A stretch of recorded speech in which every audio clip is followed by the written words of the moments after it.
O caso do Titanic é, sem dúvidas, um dos naufrágios mais famosos do mundo e que, talvez, o que ainda gera o maior fascínio nas pessoas.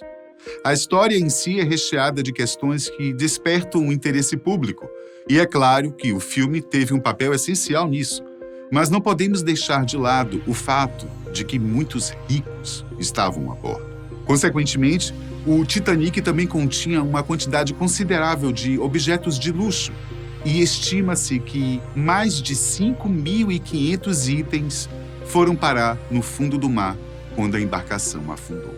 Na madrugada do dia 14 para o dia 15 de abril de 1912, dos 2.223 passageiros e tripulantes, 1.517 morreram e outras 706 pessoas sobreviveram. O maior transatlântico construído até então zarpou no dia 10 de abril de 1912 do porto de Southampton, na Inglaterra, com destino a Nova York, em sua viagem inaugural, que, como sabemos, jamais alcançou o destino final. E para além do custo relacionado à perda de vidas por causa da tragédia, a própria construção dele custou muito caro, cerca de 7,5 milhões de dólares. Isso porque o navio tinha 260 metros de comprimento e pesava mais de 46 mil toneladas. Só que tudo isso foi literalmente por água abaixo.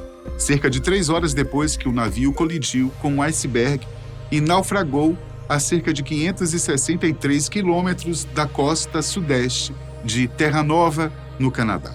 Um dos personagens-chave do naufrágio é o capitão Edward Smith, que tornou-se ao longo do tempo uma figura dúbia, ora considerado culpado pela tragédia por muitos, ora retratado como mais uma vítima por outros. É claro que essa também é uma daquelas narrativas que alimentam a imaginação dos mais aficionados por teorias da conspiração. Os livros de história costumeiramente trazem a versão de que Smith teria sido acordado em sua cabine no momento em que o Titanic colidiu com um iceberg e que ele teria bravamente decidido afundar junto com a embarcação. No entanto, uma carta escrita por uma sobrevivente da tragédia contesta essa versão. Trata-se de Emily Richards, uma jovem que na época tinha 24 anos e foi uma das pessoas acolhidas a bordo do Carpathia, o navio que resgatou pessoas dos botes salva-vidas. 2 dias após o naufrágio, ela escreveu para sua sogra e disse que Smith, na verdade, estava no salão do bar do navio, bebendo na noite da colisão. Emily Richards era uma passageira da 2ª classe e estava viajando para encontrar o marido, que havia migrado para Ohio, nos Estados Unidos. Segundo a revista Carta Capital, ela partiu de Southampton, na Inglaterra, para Nova York com 2 filhos, uma irmã e um irmão mais novo e sua mãe. Depois que o navio bateu no iceberg, as mulheres da família e as crianças foram resgatadas por um bote salva-vidas, mas o irmão de Emily, George, foi uma das vítimas da tragédia. Na carta que a sobrevivente escreveu na cidade portuária de Penzance, no Reino Unido, ela foi enfática ao dizer que a culpa era do capitão Smith, que estaria bebendo no salão e deu ordem para que outra pessoa cuidasse do navio. O que se sabe é que realmente o capitão Smith, que na época tinha 62 anos, tinha passado a noite no desastre em um jantar festivo no restaurante da 1ª classe, antes de decidir voltar para sua cabine. Porém, precisamos considerar que a carta da passageira pode ter sido motivada pela emoção. Talvez ela precisasse culpar alguém e colocou tudo na conta do capitão. De acordo com o site Aventuras na História, depois que o navio naufragou, houve a realização de um inquérito que concluiu que o primeiro erro do capitão foi não diminuir a velocidade depois de receber informações sobre a presença de icebergs na rota. Essa imprudência teria feito com que ele cometesse mais um erro fatal ao permitir que os botes saíssem parcialmente ocupados. Estima-se que essa atitude tenha contribuído para a morte de pelo menos 1/3 das vítimas, incluindo o próprio capitão, que tinha planos de se aposentar após a viagem. Mas seu destino acabou sendo a morte a bordo do transatlântico. Vilão ou herói? Edward Smith entrou para a história por causa do naufrágio e um dos objetos mais famosos que permaneceram submersos pertence a ele.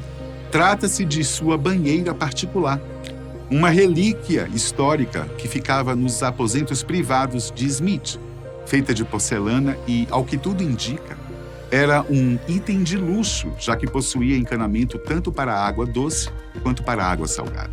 Esse daí é um dos objetos que está sendo afetado pelo processo de deterioração causado pela ação da água salgada nas ruínas do navio, que estão sendo corroídas bem devagarzinho. Inclusive, em 2021, a Ocean Gate fez uma expedição até os destroços e descobriu que a banheira não está tão visível como antes. É que o teto do banheiro da cabine desabou e os detritos cobriram a banheira. A Ocean Gate é justamente a empresa responsável pelo submersivo Titan, ou Titã, que recentemente implodiu quando levava 5 passageiros até a localização dos restos do Titanic a mais de 3 quilômetros de profundidade. Os destroços só foram encontrados pela primeira vez em 1985, a cerca de 3.800 metros de profundidade. O ponto é tão profundo e as correntes são tão fortes no local que as câmeras modernas só conseguem mostrar vislumbres dos objetos. Desde então, mais de 5.000 itens já foram içados das profundezas do Oceano Atlântico para que pudessem ser mostrados em exposições sobre o navio. Um dos objetos mais interessantes nesse sentido foi um querubim de bronze resgatado em 1987. Segundo a revista Exame, ele fazia parte da majestosa grande escadaria da primeira classe do Titanic, que era talhada à mão, em madeira, e tinha diversos vitrais e esculturas. O querubim dourado em questão segurava uma luminária e acredita-se que ele servia para adornar o patamar superior da escadaria. Vale ressaltar também que a escadaria foi imortalizada no cinema, principalmente por causa das cenas românticas entre os personagens Rose e Jack, do longa do diretor James Cameron, que é tão fanático pelo assunto que ele mergulhou, 33 vezes para ver os destroços. Outra peça resgatada do fundo do mar em 1987 foi o bracelete de Annie, uma pulseira de ouro e prata de 15 quilates que traz o nome dela escrito em diamantes. Não dá para saber ao certo quem era a tal Annie, já que, embora existam registros de que ao menos 2 mulheres com este nome estivessem a bordo, não há provas de que o objeto pertencia realmente a alguma delas. Já em 1985, o sino do ninho de corvos do mastro da proa do Titanic, que é a parte alta onde os tripulantes faziam a vigília do entorno, foi recuperado das profundezas marítimas. Esse objeto é histórico, visto que ele foi tocado 3 vezes pelo vigia Frederick Fleet, na tentativa de avisar o comandante sobre o iceberg. Este outro objeto pertenceu ao tripulante e sobrevivente Samuel Hemming, que foi quem garantiu que os 15 botes salva-vidas do Titanic tivessem lanternas a bordo. Conforme a revista Casa e Jardim, a ordem para pegar as lanternas partiu de Edward Smith, e Samuel fez 5 viagens ao navio que estava afundando para pegar as lâmpadas. Depois disso, Samuel ainda teve forças para nadar até um bote salva-vidas e guardou as chaves pelo resto de sua vida. O esforço acabou sendo, além de heróico, histórico, pois em 2016, as chaves que trazem o nome do navio gravado e eram usadas para destrancar a porta onde ficavam as lanternas foram vendidas por R$124 mil. Falando ainda sobre os barcos salva-vidas, uma placa de latão de um deles foi vendida nos anos 2000 por R$172 mil. Os botes traziam o nome do navio em um dos lados da proa e eram identificados dessa forma. Até mesmo um pedaço do casco do Titanic foi içado das profundezas. E não foi qualquer pedacinho, não. Em 1994, por meio de uma expedição, os especialistas conseguiram achar o maior pedaço do casco da embarcação já registrado, com 4,5 metros de comprimento e pesando 15 toneladas. Ele fazia parte da fuselagem do deck da primeira classe.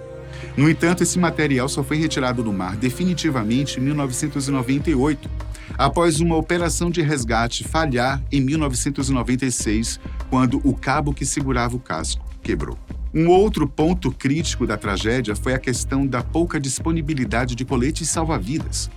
Um dos poucos que restaram do naufrágio foi guardado pelo médico americano Frank Blackmore, que estava a bordo do navio RMS Carpathia, que auxiliou no resgate dos sobreviventes. E hoje em dia, só podemos ter uma noção do que foi servido no último almoço realizado no navio, porque o menu da primeira classe foi resgatado e preservado. Essa relíquia histórica foi vendida por R$470 mil em 2012. Quem guardou o objeto foi o passageiro Abraham Lincoln Salomon, um dos poucos sortudos que conseguiu entrar no chamado Money Boat, o bote salva-vidas que estava praticamente vazio e abrigava somente os milionários. Outro item famosíssimo é o violino de Wallace Hartley, que era o violinista da banda do Titanic. A peça foi arrematada em 2013 por R$6.7 mil e, com isso, se tornou a peça resgatada mais cara já vendida até hoje. O instrumento foi achado em uma bolsa junto ao corpo do músico no oceano, depois do naufrágio. Os sobreviventes, inclusive, relatam um fato curioso. A banda não parou de tocar enquanto o navio afundava. O objetivo de Wallace e dos outros 7 músicos que também morreram eram acalmar os passageiros. Essa daí foi outra cena imortalizada no filme de 1997. Vá lá e confere.